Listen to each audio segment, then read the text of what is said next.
Bonjour, bienvenue sur ma chaîne. Aujourd'hui, je vais faire des craquelins au fromage cottage. Donc, j'avais déjà fait des chips faites à base de fromage cottage, mais aujourd'hui, je vais faire de très bons craquelins à base de fromage cottage.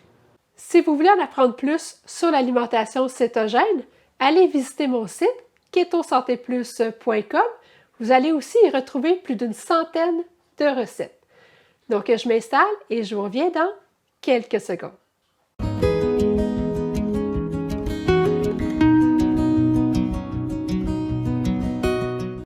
Je vais commencer par préchauffer le four à 350 degrés Fahrenheit. Dans mon robot culinaire, je vais mettre une tasse de farine d'amande, une tasse de fromage cottage, une demi-tasse de parmesan frais râpé, un œuf,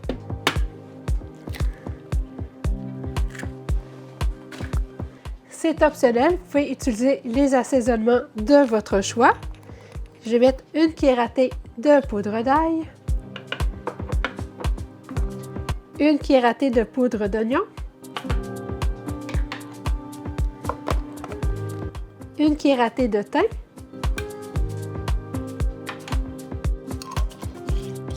une cuillère à thé de ciboulette, une demi-cuillère à thé de sel et puis un quart de cuillère à thé de poivre.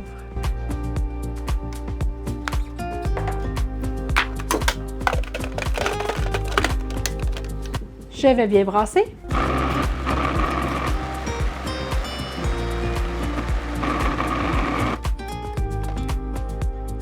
Je vais répartir ma pâte sur ma plaque de cuisson.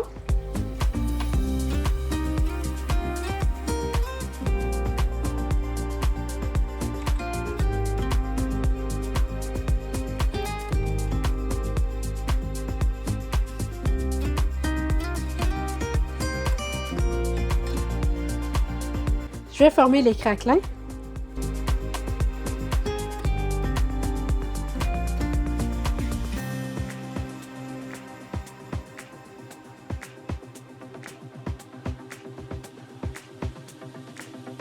Je vais les mettre au four pour 15 à 20 minutes.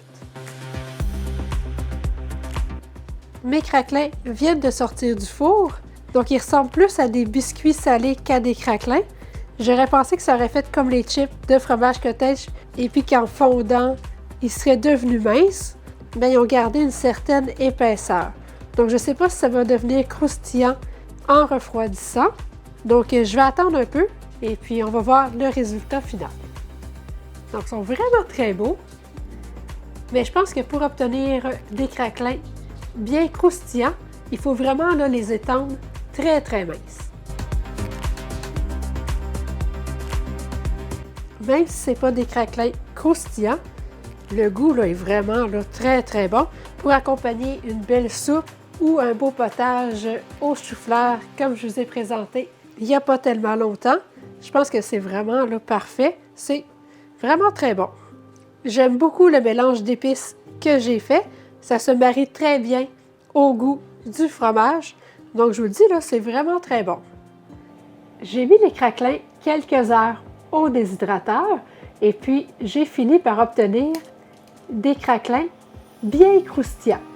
Mais à mon goût à moi, ils sont aussi bons croustillants ou moelleux. Donc les deux versions, c'est vraiment très bon. Mais si vous voulez les avoir vraiment croustillants, tout simplement les mettre quelques heures au déshydrateur. J'ai refait une deuxième pâte.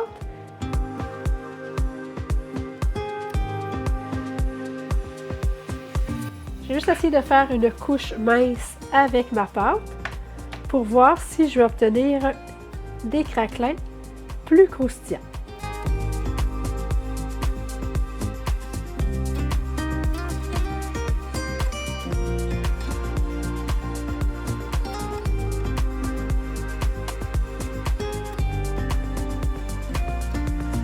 Donc, je vais mettre ça au four pour environ 10 minutes. Donc après 10 minutes, je vais découper ma pâte en carrés. Donc, je vais découper mes craquelins.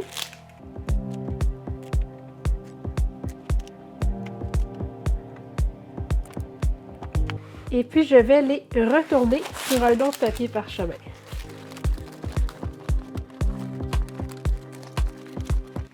Donc, il faut vraiment décoller doucement le papier parchemin. Ça a collé un petit peu, mais ça va quand même bien. Il faut juste y aller doucement.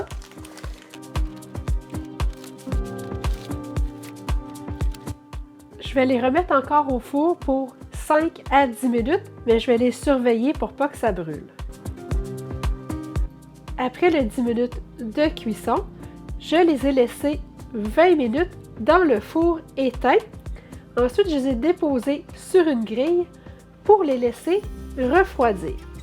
Donc, une fois refroidis, s'ils sont vraiment très minces, ils vont devenir croustillants. Avant de vous parler des valeurs nutritives, faites-moi un thumbs up si vous aimez la vidéo. Vous devriez obtenir 8 portions. Chaque portion va contenir 11 g de lipides, 2 g de glucinettes et puis 9 g de protéines. N'hésitez pas à partager la vidéo et si vous n'êtes toujours pas abonné à ma chaîne, n'oubliez pas de le faire pour ne manquer aucune nouvelle recette. Merci et à bientôt!